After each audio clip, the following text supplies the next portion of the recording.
Magandang gabi. Welcome to my YouTube channel. Okay, pinag-isipan ko kung mag-share ba ako tungkol sa mga naobserbahan ko sa kung gaano kasipag yung Pangulo natin, yung si Presidente Bongbong Marcos. Ano? So, napakasipag. Biro mo, isipin mo na, so isi-share ko na agad, ano? Biro mo, nung nagpunta siya sa California para umatin sa APIC.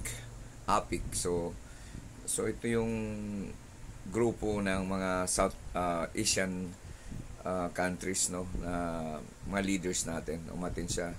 So bilang mo ilang oras ba ang biyahe mula sa Pilipinas papunta sa California. Then after nun, dumiretso siya sa grupo ng mga Filipino o doon sa California, grupo ng mga community ng Pilipino with some Californian businessman. Napakasipag. Tapos umatin siya sa APIC na. Pumunta sa Hawaii. Nagpagkita doon sa tinitignan yung US base doon na parang iyon din ang isa sa mga grupo ng mga US forces na ma-assign possible dito sa atin, na yung mga joint forces natin. Tapos pagdating niya, umatin siya kagad ng kung ano mga meeting, no? Yung mamaya ipapakita ko sa inyo yung paano yung mga from hindi lang sa ang mga concern niya, hindi lang iisa, no, so pang presidente talaga, no, so pero kitang-kita natin na mapa-ekonomiya, mapa-defense. Okay, so isa sa mga sa video na ipapakita ko mamaya, yung umatin siya sa 73rd inauguration ng ano ba tawag yan, anniversary ng Scout Rangers, no, sa Bulacan. Tapos same day umatin siya sa inauguration ng cancer hospital sa May Taguig na under ng Ayala Group of Companies. Grabe, kung titingnan natin talaga, napakasipag.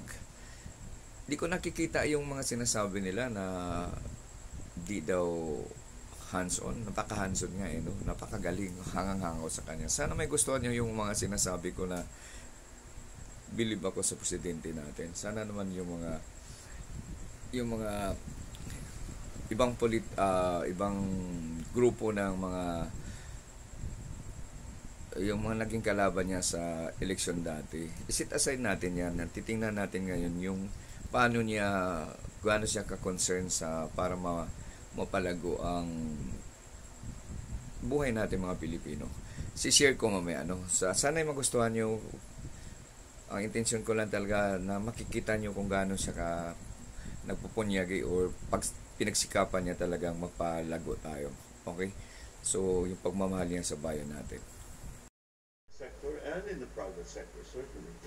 And it is very important. Ito ay pagsasalita niya sa harap ng mga Ayalas doon sa inauguration ng Cancer Hospital sa Taguig.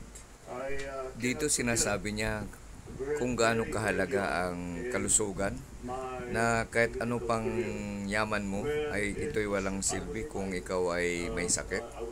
Kaya ito'y para sa kanya, itong cancer hospital na to ay napakahalaga.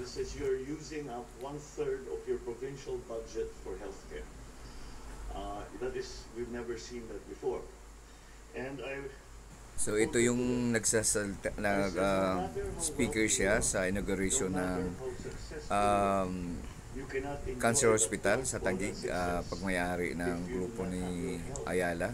And that is why it is a priority. It may not be politically saleable.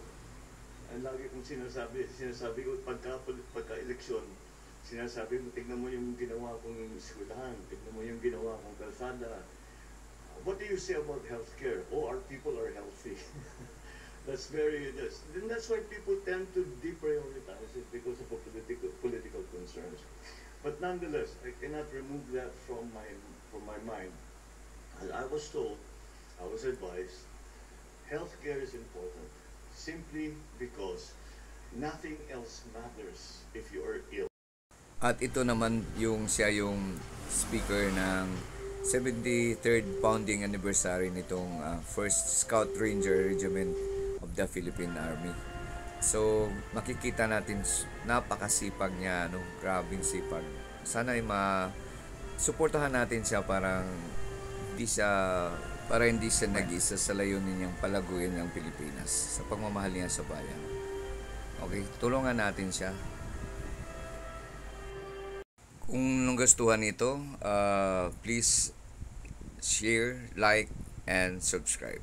Thank you.